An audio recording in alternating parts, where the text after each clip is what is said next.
This is Sunrise, our top story. Plunging temperatures and heavy snow on the way. Britain is blasted by minus 12-degree weather and is now braced for up to 15 centimetres of snow. Shock in New York as a baby is among 12 people killed in a fire at an apartment block in the Bronx. Hold your families close and keep these families here in the Bronx in your prayers. Apple apologises after admitting to slowing down aging iPhones. Naked bacon, the technological breakthrough which could cut the cancer risk from your fry-up. Every cigarette you smoke causes poison from tar to enter your bloodstream and spread to every part of your body.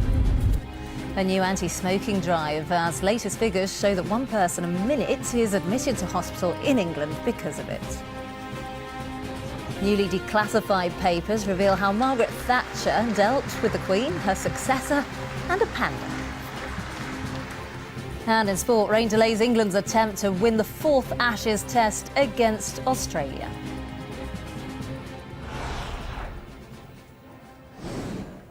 Very good morning to you. This is Sunrise. Thanks for joining us.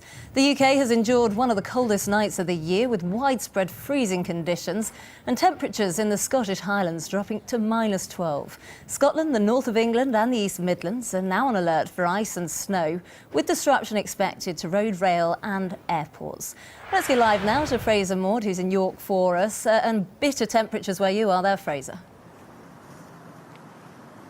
Yeah, I think it's hovering just round about freezing at the moment, which means that any snow that is falling is certainly going to stay unless something clears it. Thankfully, at the moment, traffic is keeping the main routes cleared. They have problems, and the motoring organisations are advising people, maybe if not to travel at all today, certainly to delay their travel until later on this afternoon when the rain will come in and hopefully clear away much of the snow.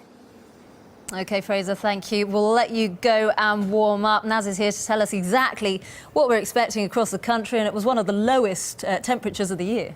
Yes, it was. We had minus 12.3 degrees Celsius in Scotland last night, the second lowest temperature of the year. The lowest was back on the 12th of December at minus 13, so very close to that. And nonetheless, despite what the figures are saying, most places were below freezing, so it was an incredibly cold night. As a result, we are seeing snowfall as that rain from the southwest coming through on very strong gusty winds and pushing northeastwards is hitting cold air that's still lingering across parts of the north and east. Further south, the temperatures are now recovering. They're above freezing there as we're starting to see that milder airflow come through. But as I said, the rain, heavy as well, is hitting that cold air turning to snow, and there are several warnings in force because of that, as well as the strong winds. Now, I'll start with a wind warning across the southwest. There could still be gusts through this morning across these areas, particularly around the coast, of up to around 70 miles per hour, but more like 40 to 50 generally. And then there's the ice warnings, and any untreated surfaces, there will be the risk of ice. But it's the snow warning, the amber one in particular, that we're most concerned about across parts of northern England, where there will be up to around 15 centimetres of snow. Now, it will be mostly across the high ground and through this morning, so beyond 11 a.m. when that warning does expire, then we are expecting it to mostly clear away into the afternoon. But not only across the high ground, down towards lower levels, we could have around 5 to 10 centimetres worth of snowfall across parts of northern England, perhaps even for southern parts of Scotland as well. So it is looking pretty treacherous for this morning. Finer conditions, but still rather blustery for this afternoon. OK, Naz, thank you. At least 12 people have died and 4 others are fighting for their lives after a fire tore through an apartment block in Bronx in New York. A baby was among those killed, and New York's mayor has described it as the worst fire in the city for a quarter of a century, while the fire commissioner said it's historic. They don't yet know what caused the blaze, but our US correspondent Greg Milam has this report. From the moment a fire was reported inside one first-floor flat, it took just an hour for the building to be engulfed. The holiday season comes with that terrible human cost. Greg Milam, Sky News. Apple has apologised after facing criticism for admitting it deliberately slowed down some ageing iPhone models.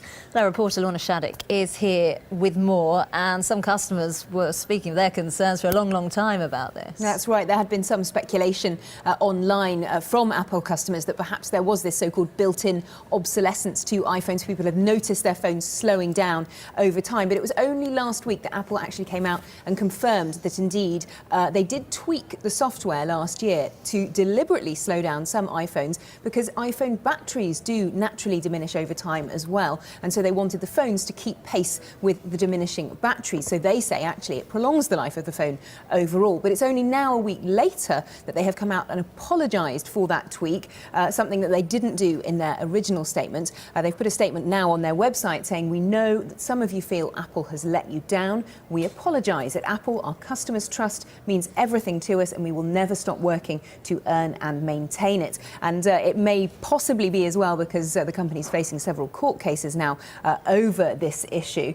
But they are also looking to try and compensate customers for this. They're saying that they will reduce the cost of replacing an out-of-warranty iPhone battery from £58 to £21. That's going to start in late January. And in addition to that, also early next year, they're going to be bringing out some new software which will allow iPhone users to keep track of the battery health in their phone, so they can sort of have a visible symbol of how their battery is doing. But a lot of customers already sort of saying, well, if there was such a reasonable explanation for this, and lots of experts say it does seem pretty likely, then why didn't Apple just come out and say this in the first place, rather than allowing all this speculation to grow and allowing their customers to lose quite a lot of trust in them? OK, Lorna, thank you. At least 15 people have been killed in a fire that broke out in a restaurant in Mumbai. More than 50 others have been taken to hospital in a serious condition. Drunk tanks could be rolled out across the NHS to ease the pressure on A&E departments. That's according to the NHS England's chief executive. Health bosses will study how services cope with alcohol-related incidents this new year before deciding whether to make the facilities permanent. More than 7 million train passengers experienced serious delays this year as commuters prepare for a 3.4% fare rise next week. Analysis by which found that passengers lost a total of 3.6 million hours due to significantly delayed trains in 2016 to 17, while delays of at least half an hour affected 7.2 million passengers. A woman found murdered in Finsbury Park in North London has been named by police as Juliana Tudos. She died as a result of stab wounds to the abdomen and a head injury. Police say she was of Russian and Greek origin and was last seen by friends at around 8 p.m. on Christmas Eve. Her body was discovered yesterday afternoon and her family, who were abroad, have been informed. Former professional footballer George Weah has won the presidential election in Liberia. Weah, who played for Chelsea and Manchester City and was once crowned World Footballer of the Year, won 61% of the vote in a runoff against the vice president. Weah will succeed Ellen Johnson Sirleaf as president next month. The government is toughening up its anti-terror laws. People who tip off terror suspects that they're being investigated could now face much more severe punishment. A total of 9 terror-related offences will join a scheme whereby seemingly lenient sentences can be challenged and sent to the Court of Appeal.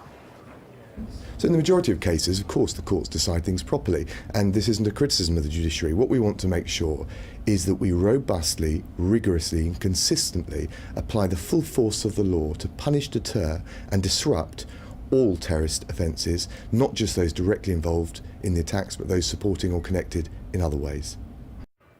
Now, the dusty archives at Kew have been opened again, and this time declassified papers have shed more light on the private opinions of the former Prime Minister Margaret Thatcher. From John Major's managing of the economy through to licence fee evasion and panda diplomacy. We're joining us now to discuss this in a bit more detail is our senior political correspondent, Robert Nisbet. And Robert, it all seems pretty fascinating. Tell us more. Well, it certainly does give us an insight into Margaret Thatcher's relationships, not only with other politicians, but with royalty as well. Omens. Very interesting. Thanks, Robert. Well, it's time now for the penultimate edition of our special series, looking at the body language of leading world figures, where today expert Peter Collette looks at US First Lady Melania Trump. Melania isn't an easy person to read. As First Lady, she can't cover up her true feelings all the time, and every so often, the mask slips. And you can see the latest of our body language series tomorrow on Sky News. The final subject is North Korea's leader, Kim Jong-un. Now, bacon lovers will be pleased to hear that the cancer risk in their beloved British fry-up will be slashed next month thanks to a huge breakthrough in technology. Naked bacon will be the first of its kind to be made without the chemicals which are used to cure bacon and are said to be cancer-causing. And the new bacon will hit supermarket shelves in January, and I think we'll be having a taster in about 20 minutes' time.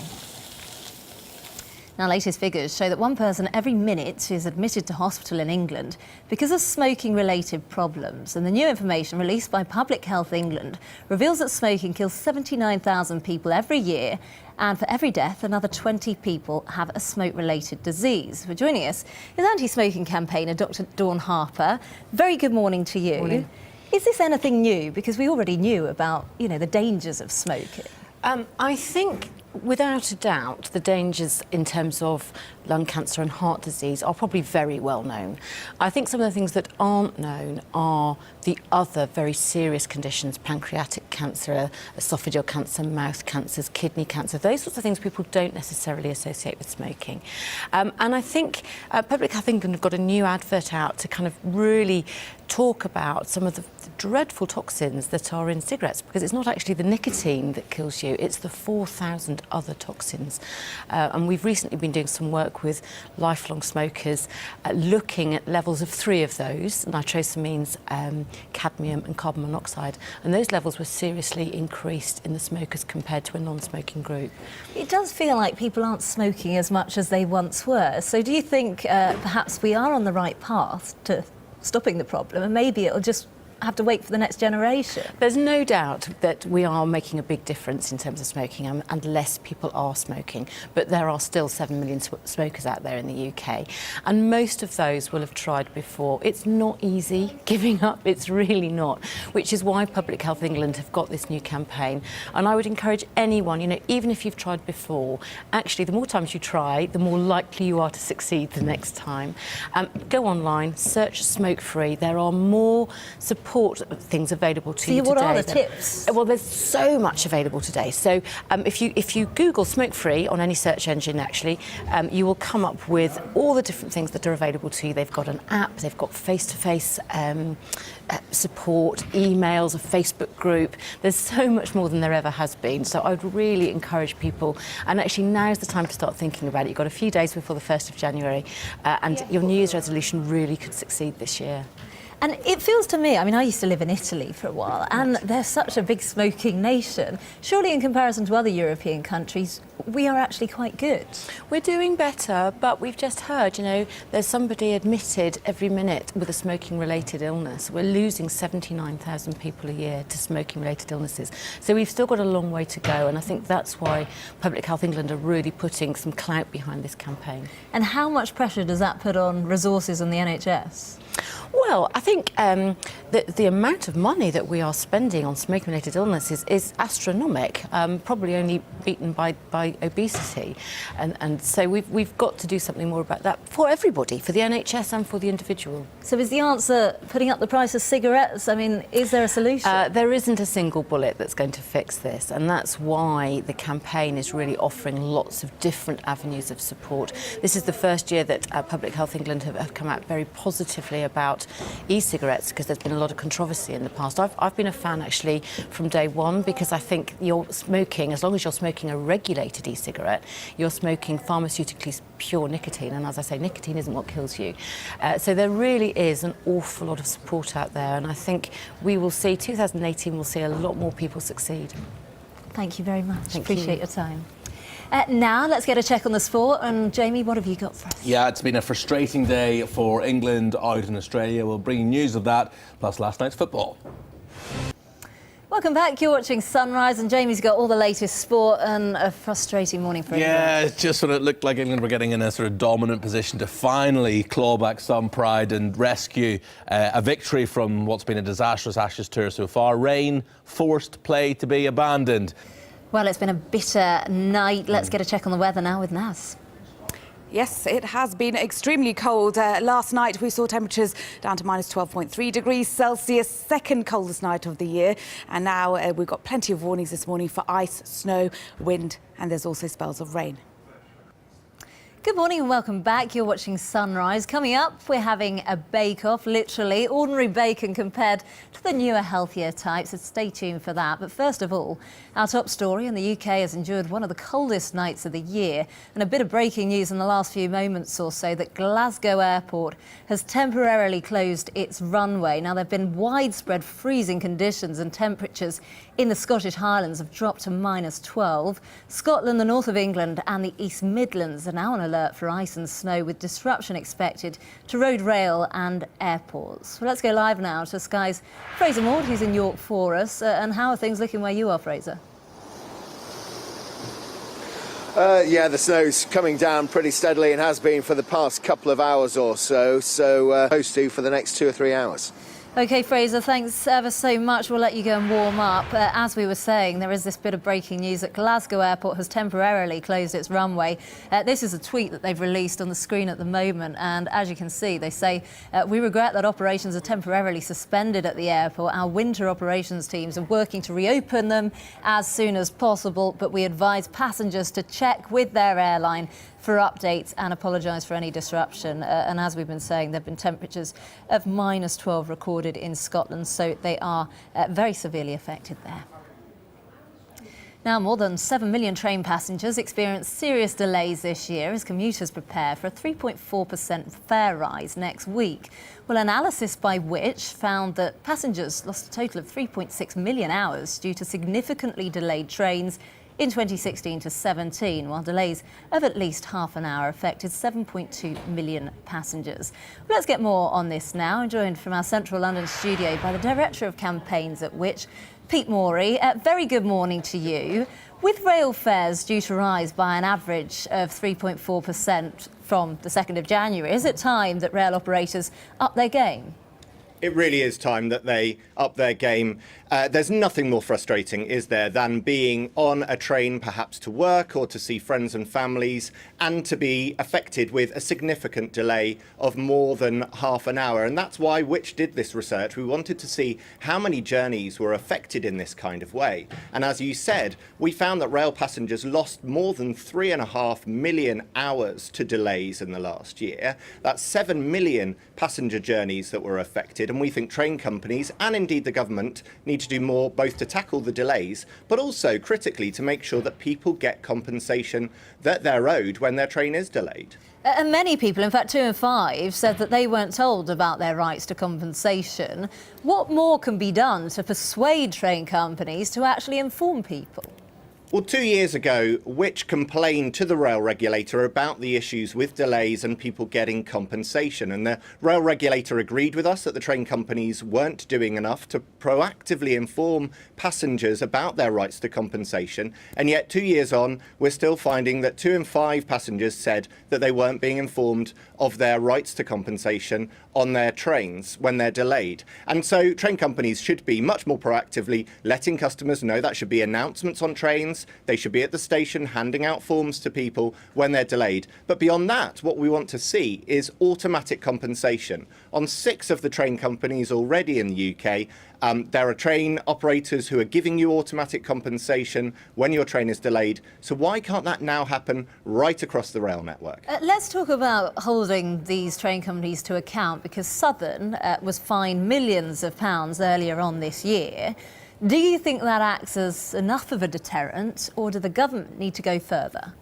Well, both the government and the rail regulator need to do much more to hold train companies to account. Really, we haven't seen much action in the train sector by the regulator when train companies are failing their passengers. If you look at other industries like energy or telecoms or banking, you have strong regulators there who take action against energy companies or banks when they're letting their customers down. That doesn't happen enough in the rail sector. And of course, rail passengers frequently can't vote with their feet. They can't use another service. They're usually reliant on one. And so you need a regulator and indeed the government to hold them to account, because passengers otherwise don't really have anywhere to go when they're suffering delays in these kind of ways. And how do we compare to other countries? Because it feels like we pay a lot more for our train tickets than if you go to the likes of Italy or Spain. Is that accurate? That is accurate. Our rail fares are much, much higher than the rest of Europe. Actually, on punctuality, it's pretty comparable. But when we're facing a big price hike this year, the biggest in about 5 years, I think rail passengers want to get a better deal. They expect their trains to be on time, they expect them to be clean, and all too often at which we hear from rail passengers who are struggling with their services, and that's particularly the case with rail delays, and that's why the train companies need to make sure people are getting their compensation. But also we need to see bigger changes, such as automatic compensation, so that passengers don't have to go through the whole rigmarole of filling out forms and trying to get compensation on a daily basis when they could just simply get it straight into their bank accounts. OK, thanks ever so much for your time. Appreciate that.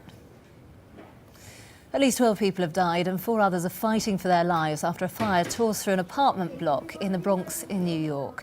A baby was among those killed. New York's mayor has described it as the worst fire in the city for a quarter of a century, while the fire commissioner said it's historic.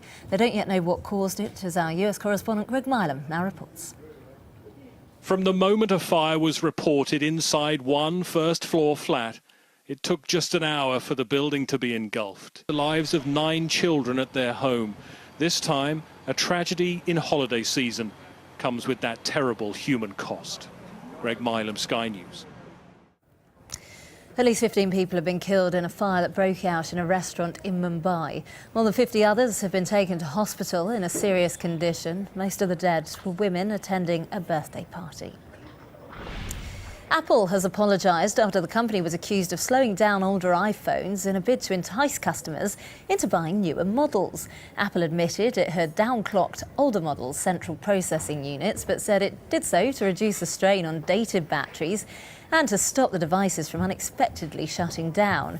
It also announced that it would cut the price of a battery replacement for anyone with an iPhone 6 or later and not covered by the Apple Care maintenance plan. Latest figures show that 1 person every minute is admitted to hospital in England because of smoking-related problems.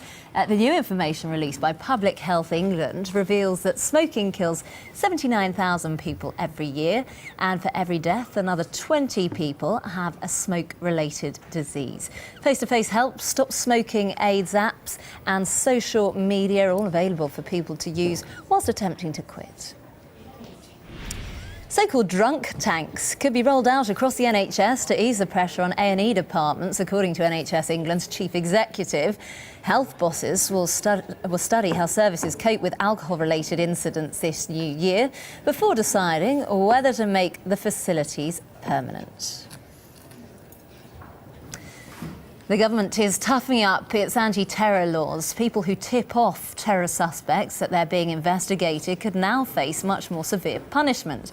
A total of 9 terror-related offences will now join a scheme whereby seemingly lenient sentences can be challenged and sent to the Court of Appeal. So in the majority of cases, of course, the courts decide things properly, and this isn't a criticism of the judiciary. What we want to make sure is that we robustly, rigorously and consistently apply the full force of the law to punish, deter and disrupt all terrorist offences, not just those directly involved in the attacks, but those supporting or connected in other ways. Now it's starting to smell pretty good in the studio because, as you can see, we've got some different samples of bacon here, and I've got my victim ready. Are you hungry? Oh, you know it. I'm born hungry. I've got my fork ready. So basically one of these is a real healthier bacon. version. Yeah, And one of these is the healthy bacon. Yeah, one Right. won't give you cancer and the Well, other one I will. back myself when it comes to bacon tasting, so this will be interesting. And of course we've got more on that coming up after the break. Stay tuned, it's going to be good. Oh, it looks good. So it is that time of the morning. It is breakfast time, and as you can see, Doesn't that look appetizing? we've got these lovely bacon samples here. We were telling you earlier that bacon lovers will be very pleased to hear that the cancer risk of their beloved British fry-up is to be slashed. Yes, we got a breakthrough bacon right here. This is naked bacon that you can see, and that's the first of its kind to be made without supposedly these cancer-causing chemicals. Right. So I have got my victim here, my willing victim, who's hungry and ready for breakfast. Pretty willing, to be fair. It didn't take much arm twisting. Come on, sit and eat some bacon. Yeah, OK, no problem. Unfortunately for you, there's no BAPS to go with it. But what I don't understand is that this is back bacon, this is streaky bacon, but these both seem to be back bacon. So I don't really understand there. But shall I just dive in and just give it a go? You give it a go, and right, you tell us if you can tell the first. difference. Right. How does it taste? Talk us through it. My mother taught me never to talk with my mouth full. Right, I'm going to cleanse my palate. A bit of water. I'm not going to tell you which is which. That was tasty, though. You like that one? Right, well, it's quite well done, isn't number it? two. How's that one?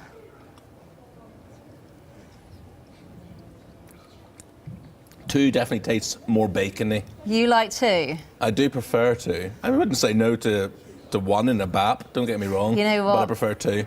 You're right. That's the proper normal bacon, and the naked bacon is number one. Sorry, naked bacon. I'm going to have a try of this as well later, because it looks pretty good. It's well done. But of course, that naked bacon, the one that apparently doesn't have these carcinogenic properties, it's been removed. Maybe it's not as tasty, according as you say. According to me, I'm only a jury of one. Right, well, let's get more on this now, shall we? By someone who knows all the details, Professor Chris Elliott, Chair of the Institute for Global Food Security at Queen's University in Belfast. We've done a taste test. Good morning to you. This is a pretty amazing breakthrough, isn't it? How have we come about it? Yeah, good morning. Yes, it's quite an advance in terms of food processing, that nitrates have been used for a long, long time in preservation of bacon. And the inventor of naked bacon has come up with a completely different approach. They use a mixture of fruit extracts and herbs to have the same effect in terms of making sure that it's safe and making sure that it has a long shelf life. And what harm, sorry, I'm just tasting the bacon as we speak, what harm do these nitrates do to people? The World Health Organization published a report about 18 months and said that the consumption of nitrates in our diets through processed meats is a contributory factor to colon cancer. It's a small increased risk, they put 18%, but nevertheless it is significant. So in all, very good news for bacon lovers, I suppose, and people who like a fry-up. Yeah, I mean, I think it's a great innovation in food processing, and I hope this really starts to drive the market in thinking of producing healthier processed foods. And could other meats other than bacon, or other foods, in fact, be next on the agenda? Yeah, in the UK, I mean, we also eat a lot of sausages, and thankfully in the UK we don't use nitrates in sausage preservation, but in many other parts of the world they do. So I would like to see that this is the start of really a revolution in terms of thinking about safer processed foods. It is interesting, isn't it? Because we hear all these horror stories about what we should and what we shouldn't eat. And it seems literally pretty much everything is off the agenda because it'll give you something. Yeah. At the end of the day, we have to eat something. And I think the advice that has been around for a long time is having a balanced diet hasn't changed at all. We do tend to eat more processed foods these days because it is quicker, more convenient. So anything that can be done to make it safer and healthier, it must be a positive. OK, well, thanks ever so much for that. We've pretty much annihilated all of this bacon. There's not much left, is there, Jamie? If we could rustle up a couple of BAPs back there, someone? Yeah, some buttery BAPs, please. I quite like the naked bacon. I do. I like that one. It's very good, it is. Well, there you go. For me, it's still two, but, you know, you're healthier than me, so there you go. Indeed. Well, let's get a check on the weather now, shall we?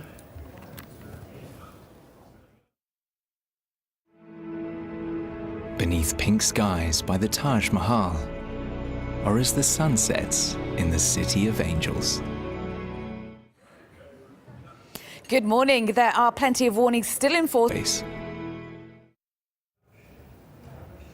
But still to come here on Sky News, it's one of the coldest nights of the year across the UK, and now there are warnings of heavy snow in the north of England. We'll have the latest on that and all the details at Glasgow Airport coming up after the break.